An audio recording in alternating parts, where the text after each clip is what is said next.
তাকে ভুল বুঝলো অগ্নিজিৎ মুখার্জি। হ্যাঁ বন্ধুরা, এমনটাই দেখতে পাবেন। বিস্তারিত জানতে ভিডিওটিতে লাইক দিয়ে চ্যানেলটি সাবস্ক্রাইব করে দেখতে থাকুন।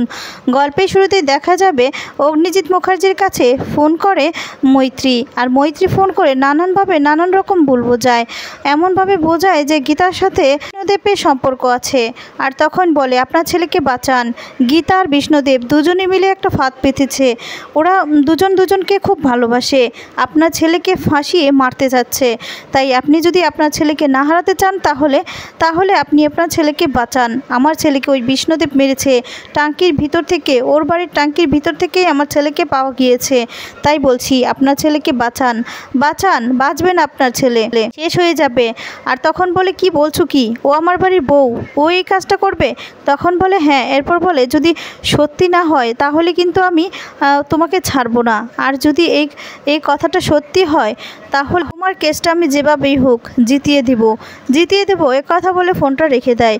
আর তারপর এদিকে দেখা যাবে গিনি আসে মৈত্রী দেবীর কাছে, এসে তখন সমস্ত ঘটনা খুলে বলে যে কিভাবে প্ল্যান করেছে, কে যাবে। আর তখন সমস্তটা বলতে থাকে। ও পাশ থেকে মৈত্রী দেবীর কথা অনুযায়ী দেখা যাবে কৃষ্ণদেবের বাড়িতে কিছু গুন্ডারা যায়। আর তখন এদিকে খুশি হয়ে যায় মৈত্রী দেবী, আর মৈত্রীর কথা শুনে গিনিও খুশি হয়ে যায়। আর তারপর দেখা যাবে এদিকে গীতা যখনই খাচ্ছিল এদিকে তখন বসেছিল স্বস্তিককে সেই মুহূর্তে কেউ এসে মারতে থাকে। স্বস্তিক সেখানে পড়ে যায়, আর গীতা সেটা দেখতে পেয়ে অবাক হয়ে যায়। তারপর দেখা যাবে স্বস্তিক যখন তাকায় এপাশ থেকে দেখতে পায় একটা লোক আর হাতে ছুরি, সেই মুহূর্তেই ধাক্কা দিয়ে ফেলে দেয় স্বস্তিককে। আর স্বস্তিককে সেই ছুরিটা দিয়ে মারতে যাবে, ঠিক তখনই সেখানে গীতা দেখতে পেয়ে চিৎকার করে বলে স্বস্তিক বাবু। এ কথা বলে সেই লোকটিকে ধরে মারতে থাকে। সেই লোকটি হঠাৎ করে ধাক্কা দিয়ে গীতাকে ফেলে দেয়। গীতা তখন পড়ে যেতে লাগলে বিষ্ণুদেব তখন সেখানে চলে আসে, আর বিষ্ণুদেব এসে গীতাকে ধরে নেয় আর এক দৃষ্টিতে গীতার দিকে তাকিয়ে থাকে। তারপর দেখা যাবে স্বস্তিক এদিকে উঠে সেই গুন্ডাগুলোর সাথে ফাইট করতে থাকে আর গুন্ডাগুলোকে মারতে থাকে। এদিকে তখন বিষ্ণুদেবও যায়, আর তারপর এদিকে গীতা দোষারোপ করতে থাকে বিষ্ণুদেবকে, আর বলে এক সেকেন্ড, এই গুন্ডাগুলো হঠাৎ করে কোথা থেকে আসলো? তার মানে আপনি আমার স্বামীকে মারার জন্য নিয়ে এসেছেন এই গুন্ডাগুলো ভাড়া করে? তখন বলে গীতা আপনি বিশ্বাস করুন আমি কিচ্ছু করিনি, জানিও না যে এই গুন্ডাগুলো কোথা থেকে আসলো হঠাৎ করে। আমি আপনাদের সত্যি কথা বলছি, আমি এতটা নোংরা নই যে আমি আপনার হাজব্যান্ডকে মারতে যাব। আর গীতা তো কোনো কিছুতেই বিশ্বাস করে না। সেই মুহূর্তে গীতা মারতে যায়, আর ঠাসিয়ে কটা চোর মারলে গীতার হাতটা ধরে নেয় বিষ্ণুদেব, আর বলে থামুন, আপনি কিন্তু ঠিক করছেন না। আর আমি সত্যি বলছি আমি জানি না এই গুন্ডাগুলোকে। আর তখনই স্বস্তিক বলে গীতা চলো, এখানে থাকা যাবে না। তখন কৃষ্ণদেব বলে প্লিজ আপনারা এই মুহূর্তে যাবেন না, আজকের রাতটা অন্তত থেকে যান। যারা আপনাদের উপর আক্রমণ করেছে তারা তো বাইরে থাকতে পারে, আপনাদের উপর আক্রমণ করবে, তাই বলছি প্লিজ আজকে যাবেন না গীতা। ঠিক তখনই সেখানে অগ্নিজিৎ মুখার্জি আর মেহেক চলে আসে। অগ্নিজিৎ মুখার্জি বলে থাকবে না তোমাদের বাড়িতে, এখানে এক মুহূর্তেও থাকবে না। এখন গীতার কাছে আসে আর বলে তুমি এরকম একটা প্ল্যান করে আমার ছেলেটাকে মারার চেষ্টা করছো, আমার ছেলেটাকে মেরে ফেলবে গীতা। এই বলে গীতার নামে নানান কথা বলতে থাকে বিষ্ণুদেবকে সাথে করে নিয়ে। বিষ্ণুদেব গীতাকে ভালোবাসে এই ইঙ্গিতটাই দিতে থাকে যে তোমার এই নোংরামের জন্য আমার ছেলেটাকে তোমার জালে ফাঁসিয়েছো গীতা, এই কাজটা তুমি একদম ঠিক করোনি। এই বলে গীতার নামে নোংরা কথা বললে গীতা রেগে যায় আর বলে সাবধান অগ্নিজিৎ মুখার্জি, আপনাকে আমি সাবধান করে দিচ্ছি, আপনি এসব কথা কেন বলছেন? আমি কেন আমার স্বামীকে মারতে যাব?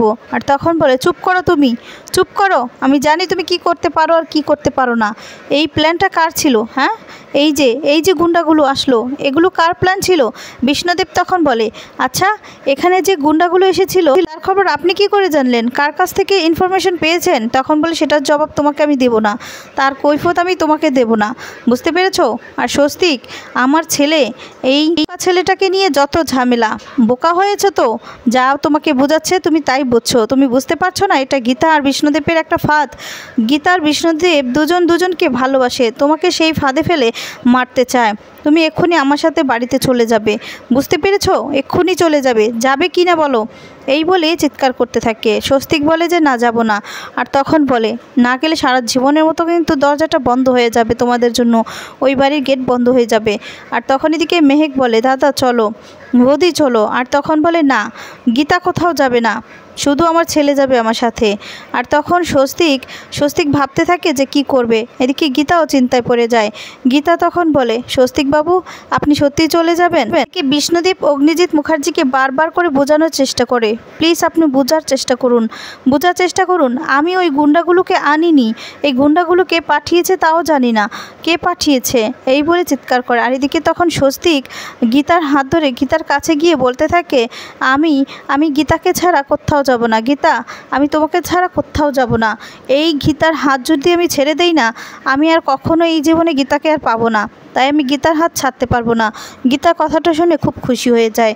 আর তখন দেখা যাবে এদিকে বিষ্ণুদেবও বলে হ্যাঁ, এটা কিন্তু ছাড়বেন না, আপনাকে কিন্তু আমি আগেই বলেছি আমি গীতাকে ভালোবাসি, আপনি যদি হাত ছেড়ে দেন তাহলে আমি কিন্তু গীতার হাত ধরে নেব। আর তখনই দেখা যাবে গীতার হাত ধরে নেয় স্বস্তিক তখন বলে যে আমি গীতার হাত ছাড়বো না, গীতা আমার ভালোবাসা। আর তখনই হঠাৎ করে দেখা যাবে ইচ্ছে করে অগ্নিজিৎ মুখার্জি অভিনয় করতে থাকে, আর স্ট্রোকের অভিনয় করতে থাকে, আর বলে আমাকে হসপিটালে নিতে হবে। এরপর গীতা ধরতে গেলে গীতাকে তখন বলে ছোবে না, তুমি আমাকে ছোবে না। স্বস্তিক, মেহেক চলো আমাকে নিয়ে হসপিটালে যাও, এই বলে চিৎকার করে। আর তখনই সেখানে বিষ্ণুদেব বলে আমি নিয়ে যাই। আর তখন অগ্নিজিৎ মুখার্জি বলে একদম না, একদম ছোবে না, আমার ছেলে আর আমার মেয়ে নিয়ে যাবে আমাকে, চলো নিয়ে যাও। আর তখন অগ্নিজিৎ মুখার্জি মনে মনে বলে এই একটা ছোট্ট চালে আমি আমার ছেলেকে বাড়িতে ফিরিয়ে নিয়ে যাব। গীতা, এখন হসপিটালে যাব, সেখান থেকে ডাইরেক্ট বাড়িতে নিয়ে চলে যাব। স্বস্তিক তখন বলে গীতা তোমার যাওয়ার দরকার নেই, তুমি এখানেই থাকো, আমি তোমাকে নিতে আসবো। বিষ্ণুদেব আপনি, আর তখন বলে আপনি চিন্তা করবেন না, ভরসা করতে পারেন আমাকে, ভালোবাসি তো তাই কোনো ক্ষতি করব না। তখন ওরা সেখান থেকে চলে যায়। এইদিকে তখন বিষ্ণুদেব এক দৃষ্টিতে গীতার দিকে তাকিয়ে থাকে, গীতাও বিষ্ণুদীপের দিকে তাকিয়ে থাকে। অন্যদিকে দেখা যাবে হসপিটাল থেকে বাড়িতে নিয়ে যায় অগ্নিজিৎ মুখার্জিকে। আর তখন সবাই সেখানে চলে আসে, বলতে থাকে যে কি হয়েছে দাদার। তখন বলে হঠাৎ করে অসুস্থ হয়ে পড়েছে। আর এদিকে বর্ণি কাকিমা সবটা শুনে গীতার নামে নানান কথা বলতে থাকে, নানানভাবে দোষারোপ করতে থাকে। আর তারপর দেখা যাবে বলতে থাকে সবটাই তো গীতার জন্য হয়েছে তাই না, আর তোমার জন্য হবে নাই কেন? মেহেক তখন বলে থাক না এসব কথা, বাবা তো অসুস্থ, দেখতেই তো পারছো, তোমরা চুপ করো না। আর তখন এদিকে ইশিকা অনেক কথা বলে গীতার নামে।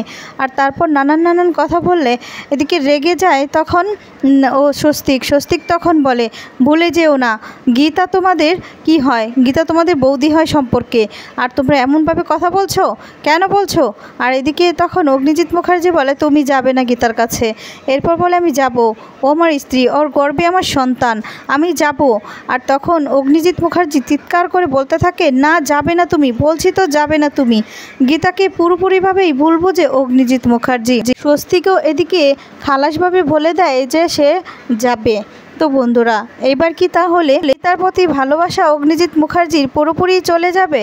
গীতাকে পুরোপুরি ভুল বুঝলো আর কি ভুলটা ভাঙতে পারবে? তোমাদের কি মনে হয় কমেন্টস করে জানিয়ে দাও। ধন্যবাদ।